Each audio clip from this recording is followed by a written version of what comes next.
Lintoiga Endigadu tapna tapna Victorga Binagagi matungda thaugalai.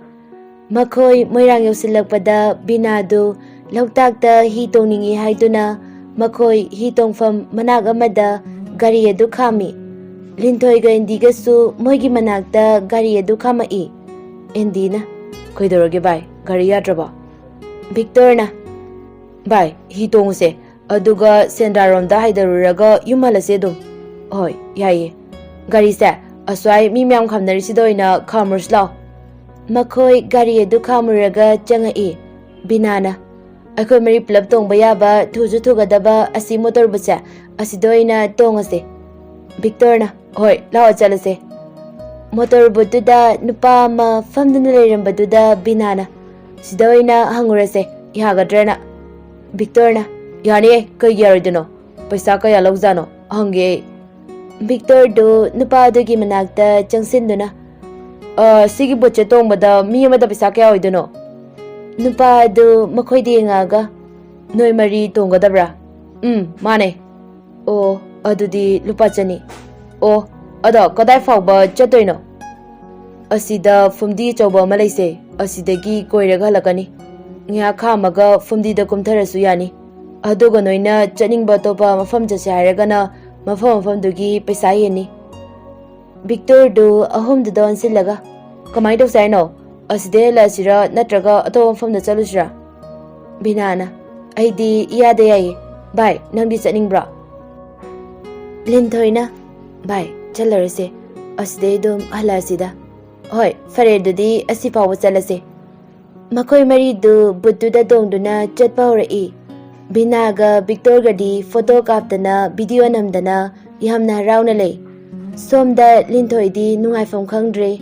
Horen mama mapana hangakpa taradi mana khumdoise karino khanbada.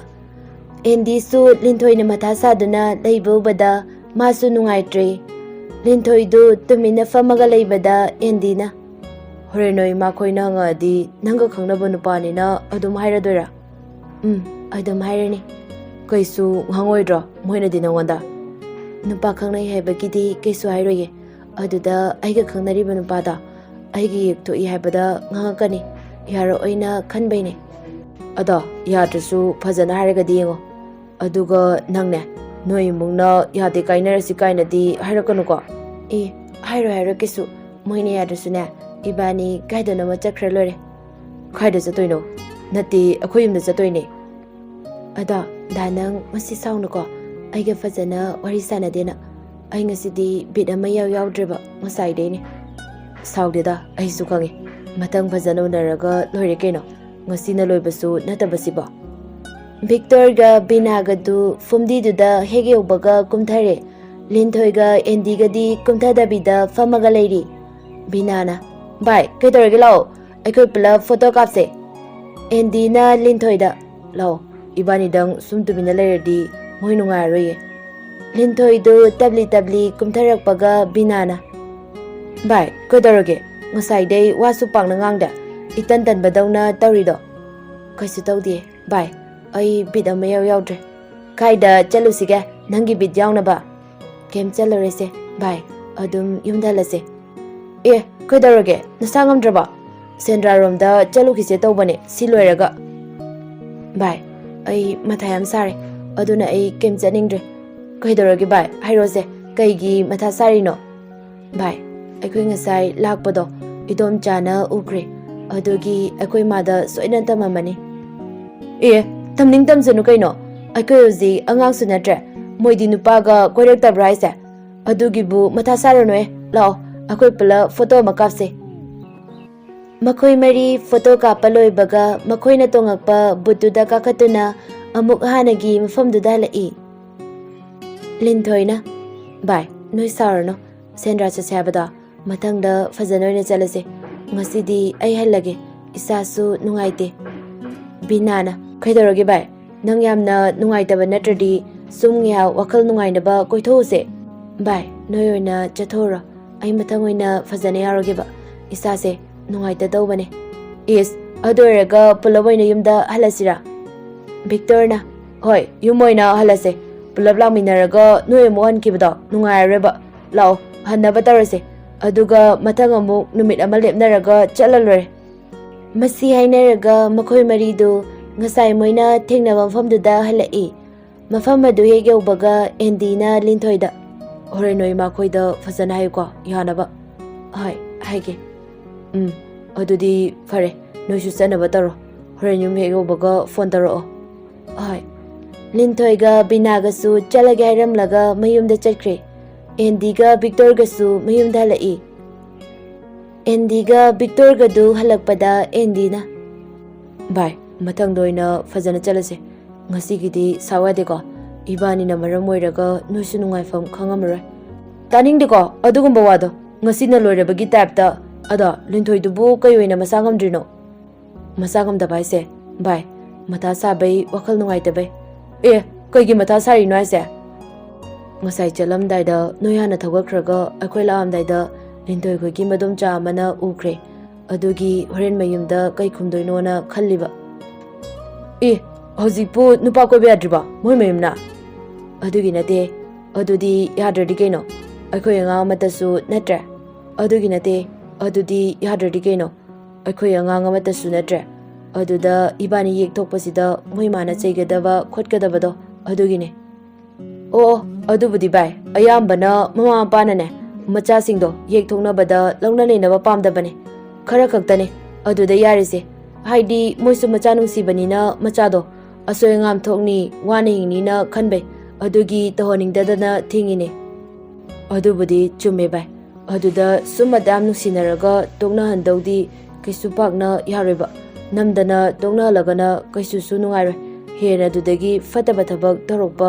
khangpate aduga bai hayeng wai kaigumba kaina khrena kalo aduga nang karan turan adai fataba thabaka hek torokpada yengo afaba thabak toge fataba thabak toge sidi nangna sada leko aduna munna kalo thaba ma torandai adubudi yamna munna khangrajani makhoi ani wari saduna lakpada Andy su mayum yoroktuna lehore Victor su Andy thanamlaga mayumda chatkre somda Binaga Linthoigasu Bina khoigi yum yosilakle Binana adudi nang makhoine yadradi kamain toba bai moine yadrasu ai Andyga chenkrage na khale Andy dawna aibu nungsibiba laigadaba mandre adai moi mungnasu yabanina hoi adubudi Andy nasu nang yamna nungsibanina manasu nangi dum lepkani ada nangsu noi baba khoida fazana hairagadi yengo yarakani di ai thajade bai thaina deisu mi atopada yekthokpa maselongnabada sausu saw yamna aduga aingonda su sumaina tawrake khangenu kainaga hairine fare ada aisu leherage ada nang horen ima khoina kai hairage da hairau ko aduga kai tawba yage da khanarase hairake ada aidi mihungase yadre ayum changdose talleba yam hena khalukino amuk noidom chana haidok tabi leiramadi ngasainabu hairamani pau tamba kankhrabi nupidunabu hairamdradi ada aisu chalage horen amu pau phonarase hoi leore ko hoi chale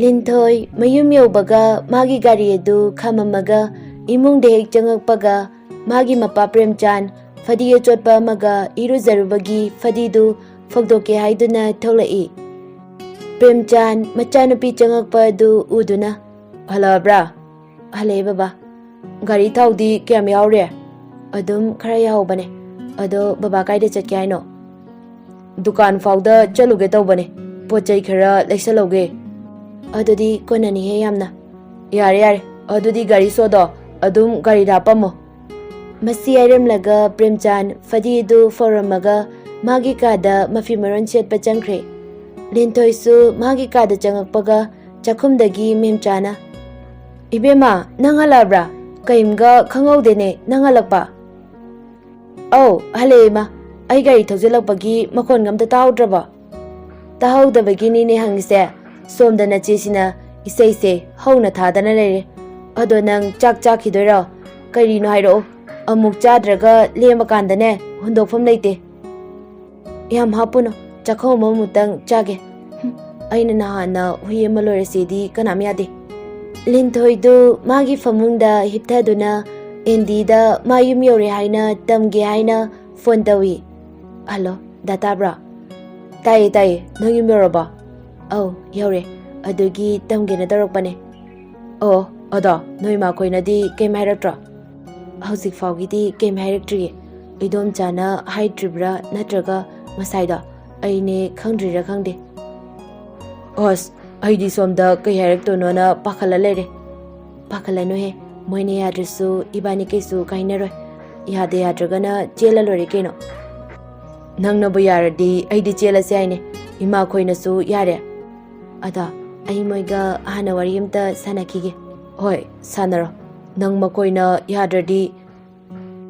Hoi, sanaro. Nang makoi na yaradi thungnaba soidribani. Ada, yadrasu dum thungnanida. Nang na bodum lepiradi. Is, aina lepiradi kaina. Aibu nangi lepidrabrane. Lepiye, ada, hayengwa fawba lepibado pamba. Aduda da yekthokpa ni longnabase. Araiba thabakti nate. As, na adumaina hainume. Ai nungaitiba. Hoiba hairege. Ada, nang makha tamthakidara natraga todara. Aise, khalini. Makha tamthakisira natraga bieta. Sahi ani tawthoga oza oinaba tawrasirana. Ada, nangdi kay tawge khalige. Aidi makha tamthararige na khale. Ai koksinadi yaroiba. Amu makha tamthaba. Oiba yaba thabak tawnaba exam kaikagi honarage na khale. Hoi, amuk tamtharadi chahi mari natraga mari makhai sidi soidrabane. Ada kai exam thage na khalige. Banki exam hana thage na khale. Oh, yaye dusu. Adoda, ai thamage. Ngihak leregoina pairage. Binada ngasai lakpaga call tawrona hairakpane. Ado amta tawruge. Hoi, tawruro. Aisu chak chathoroge. Aduga pairage ko fajana. Hoi, adudi thamage ko.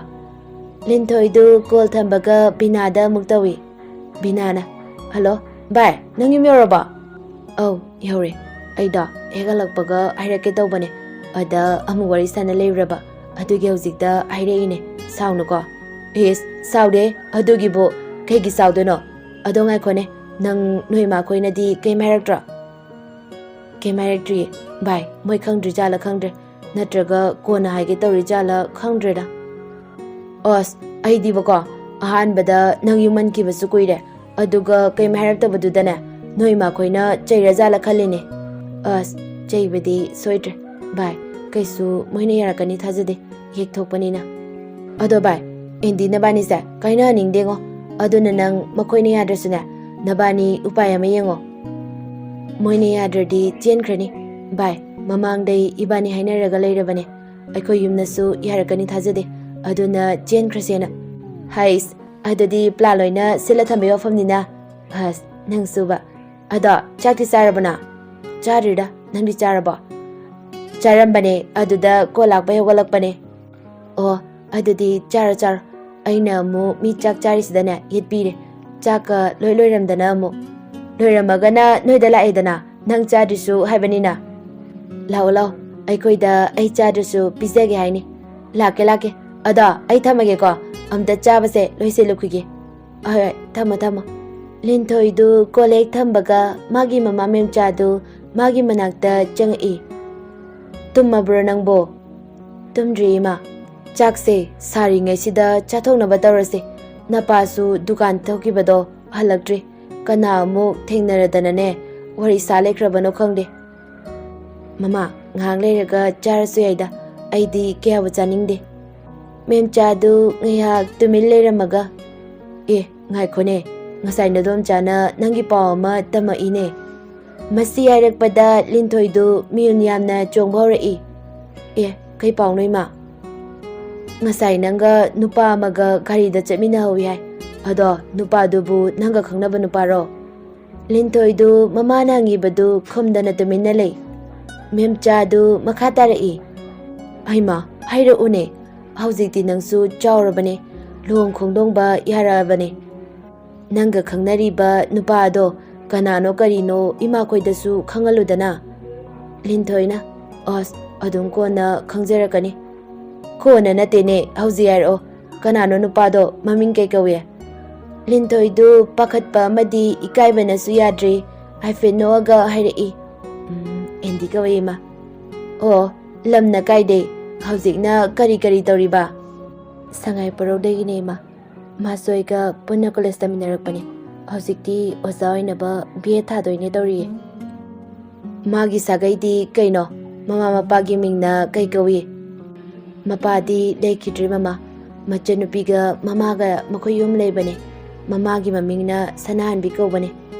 Ado sagaidi kai oi. Lintoidu iki na kumai. Mangang ne mama. Kai, mangang ne ba? Lintoidu wangang de. Memcha su machada muning dunale. Memcha na. Adudi yektoina. Nang nasana su khangna toriba. Memcha du sarangki. Machaga khangnariba nupa du yektoi khanbada. Hena sauning badi magi machana khangna tarambasini. Memcha na. Ibema, Meitei Kuigi Chatnabi haiba malairi bane. Nang adugi mayukta legi khangano. Hauzikna aki nungsinabana nang tungda yamna warakani. Nang imana haise yaw napanasu kaidungda yaroi. Aduna nang nupaduga lapthokna bono. Tanja aduda Premchan halaktuna mapandagi laurai. Hai, kana lege. Poche mukta lausilula. Memchana. Tare tholage. Memcha du hagwalaga machada yengamnaga. Nang imana haise gyan tau ko. Lao, hagwalo. Nache dusu chak charasena amta haricho. Ai poche singse amta lausiluge. Aduga chak thiraga charase. Masi airam laga memcha du thokre. Lintoina. Os bijam yaudida. Chak toga pause. Moidoina tamage.